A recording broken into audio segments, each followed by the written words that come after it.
কৃষক কৃষি তার উন্নয়ন সব নিয়ে আমাদের এই আয়োজন। বাংলার কৃষি, বাংলার কৃষি, বাংলার কৃষি। ফলবে ফসল, ভরবে গোলা, আরো বেশি বেশি। বাংলার কৃষি, বাংলার কৃষি, বাংলার কৃষি, বাংলার কৃষি, বাংলার কৃষি। সুপ্রিয় দর্শক, বাংলার কৃষি অনুষ্ঠান থেকে শুভেচ্ছা। কৃষি তথ্য, পরামর্শ এবং প্রযুক্তি এইসব নিয়েই আমাদের এই কৃষি বিষয়ক অনুষ্ঠান বাংলার কৃষি। কৃষক ভাইরা, আজকের বাংলার কৃষি অনুষ্ঠানের মধ্য দিয়ে আপনাদের জানাবো স্থানীয় পদ্ধতিতে বসতবাড়িতে আলু সংরক্ষণ পদ্ধতি, এছাড়াও পানির অপচয় রোধে AWD পদ্ধতির মধ্য দিয়ে বোরো ধানের জমিতে সেচ প্রদান এবং বোরো ধানের জমিতে আগাছা ও রোগবালাই দমন বিষয়ক পরামর্শ থাকছে। আমের মুকুল ও গুটি পরিচর্যা নিয়ে বেশ কিছু তথ্য। শুরুতেই স্থানীয় পদ্ধতিতে বসতবাড়িতে আলু সংরক্ষণ পদ্ধতি। বাংলার কৃষি, বাংলার কৃষি, বাংলার কৃষি। আলু আমাদের একটি অর্থকরী ফসল। দেশের সব জেলাতেই কম বেশি আলুর চাষাবাদ হয়। কৃষি সম্প্রসারণ অধিদপ্তরের তথ্য অনুযায়ী চলতি আলু মৌসুমে দেশে 4,83,000 হেক্টর জমিতে আলুর চাষাবাদ হয়, যেখানে 86,50,000 মেট্রিক টন উৎপাদনের লক্ষ্যমাত্রা ধরা হয়েছে। ইতিমধ্যে দেশে 75% আলু উঠানো শেষ হয়েছে। মাঠে আলুর ফলন অত্যন্ত চমৎকার। আলু সংরক্ষণের জন্য সরকারি বেসরকারি পর্যায়ে বিভিন্ন জেলায় 380টি হিমাগার রয়েছে, যেখানে অনেক কৃষক ভাইয়েরা আলু সংরক্ষণ করে থাকেন। তবে এর পরিমাণ অতটা পর্যাপ্ত নয়। এক্ষেত্রে কৃষক ভাইয়েরা স্থানীয় পদ্ধতিতে বসতবাড়িতেই আলু সংরক্ষণ করতে পারেন। সাম্প্রতিক বছরগুলোতে দেশের মুন্সিগঞ্জ, কুমিল্লা, বগুড়া, রংপুর, রাজশাহী, ফরিদপুর ইত্যাদি অঞ্চলে কৃষক ভাইয়েরা বসতবাড়িতে স্থানীয় পদ্ধতিতে আলু সংরক্ষণ করে থাকেন। এই পদ্ধতিতে 3 থেকে 4 মাস আলু সহজেই সংরক্ষণ করা সম্ভব।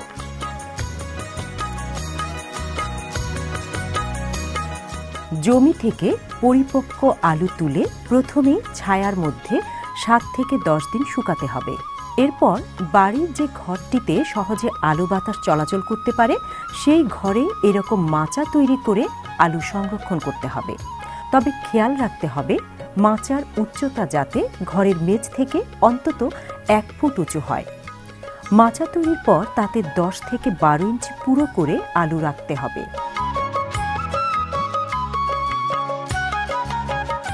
সংরক্ষণের আগে শুকনো আলুর মধ্য থেকে ভালোভাবে বাছাই করে কাটা আলু, পচা দাগযুক্ত আলু এবং রোগে আক্রান্ত আলু আলাদা করে নিতে হবে। সংরক্ষিত আলুর প্রধান শত্রু হচ্ছে সুতলি পোকা। সুতলি পোকা থেকে আলুকে রক্ষা করতে আলুর উপর এইভাবে নিম পাতা অথবা বিষ কাটালি দিয়ে ঢেকে দিতে হবে। অন্যদিকে মশারি দিয়ে ঢেকে রাখলেও সুতলি পোকার আক্রমণ থেকে আলুকে রক্ষা করা যায়। আলু সংরক্ষণের 20 থেকে 25 দিন পর আলুর গাদা পরীক্ষা করতে হবে এবং পচা, ভেজা বা পোকায় আক্রান্ত আলু দেখা মাত্র সরিয়ে ফেলতে হবে।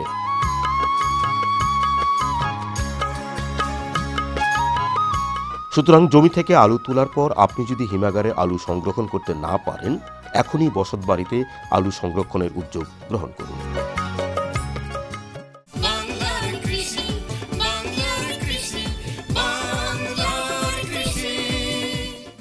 ধান আমাদের প্রধান ফসল। দেশের মোট ফসলি জমির 75% জমিতে ধান উৎপাদিত হয়। দেশে 3 মৌসুমে 1,35,00,000 হেক্টরে প্রায় 3,40,00,000 মেট্রিক টন ধান উৎপাদিত হয়। এর মধ্যে বুড়ো মৌসুমে উৎপাদিত হয় 48,00,000 হেক্টরে 1,90,00,000 মেট্রিক টন। মাঠে এখন বোরো ধানের বাড়ন্ত অবস্থা। কিছুদিনের মধ্যে কাঁচ থোড় আসা শুরু হবে। তাই এ সময় বোরো ধানের জমিতে পরিচর্যা খুবই গুরুত্বপূর্ণ। যেমন প্রয়োজন মতো জমিতে পানি ধরে রাখতে হবে। এক্ষেত্রে সেচ খরচ কমাতে AWD পদ্ধতি ব্যবহার করা যেতে পারে। একজন কৃষক AWD পদ্ধতি ব্যবহার করে তাহলে সে 1 কেজি ধান উৎপাদন করতে গেলে 1000 থেকে 1500 লিটার পানি তার প্রয়োজনীয় ধান উৎপাদন করতে গেলে। এটার মূল লাভটা হলো আমরা সচরাচর সেচের জন্য যে পদ্ধতি ব্যবহার করে থাকি এতে কৃষকের খরচটা খুব বেশি হয়ে যায়, জ্বালানি খরচও খুব বেশি লাগে, এতে করে সেচ খরচও খুব বেড়ে যায়। কিন্তু AWD পদ্ধতি ব্যবহার করার মাধ্যমে তার সেচ খরচ কমে যাবে, তার জ্বালানি খরচ কমে যাবে, তার পানিও খুব সাশ্রয়ী হবে। আগাছা ধান উৎপাদনের সবচেয়ে বড় অন্তরায়। আগাছা মাটি থেকে প্রচুর পরিমাণ সার ও পানি শুষে নেয়। বোরো ধানে চড়া পাতা জাতীয়, সেচ জাতীয় এবং ঘাস জাতীয় এই 3 ধরনের আগাছা জন্মে থাকে। বোরো ধানের আগাছা দমনে বাংলাদেশ ধান গবেষণা প্রতিষ্ঠানের উন্নয়নকৃত আগাছা দমন যন্ত্র হচ্ছে উইডার। আগে 5-6 জন কামলা দেয়া 1 বিঘা আগাছা পরিষ্কার করতাম। এখন আমি উইডার দিয়া একাই একদিনে 1 বিঘা জমি পরিষ্কার করতে পারি। এতে আমার 5 থেকে 600 টাকা বাঁচে। বোরো ধানের আগাছা অবশ্যই পরিষ্কার করতে হবে, কেননা আগাছা বিভিন্ন পোকামাকড়ের আশ্রয়স্থল হিসাবে কাজ করে। তাছাড়া খাদ্য, আলো, জায়গা অন্যান্য কিছুতে তারা ভাগ বসায় এবং ফলন কমে যায়। বাংলার কৃষি, বাংলার কৃষি, বাংলার কৃষি। মৌসুমী ফল হিসেবে আম আমাদের কাছে জনপ্রিয় একটি ফল। দেশের সিংহভাগ আম উৎপাদিত হয় রাজশাহী, নাটোর, যশোর, কুষ্টিয়া, মেহেরপুর, সাতক্ষীরা এবং চাঁপাইনবাবগঞ্জ জেলায়। এখন ফাল্গুন মাস, এই সময় ফজলি আমের জাত বাদে প্রায় অধিকাংশ আম গাছে প্রচুর মুকুল দেখা যায়। কিছুদিনের মধ্যেই মুকুল ঝরে তৈরি হবে আমের গুটি। আমের ভালো ফলন পেতে গাছে মুকুল অবস্থা থেকেই আম গাছের পরিচর্যা, রোগবালাই ও পোকামাকড় দমন করতে হবে। মুকুলে এ সময় নানা রকম রোগ ও পোকামাকড়ের আক্রমণ হতে পারে।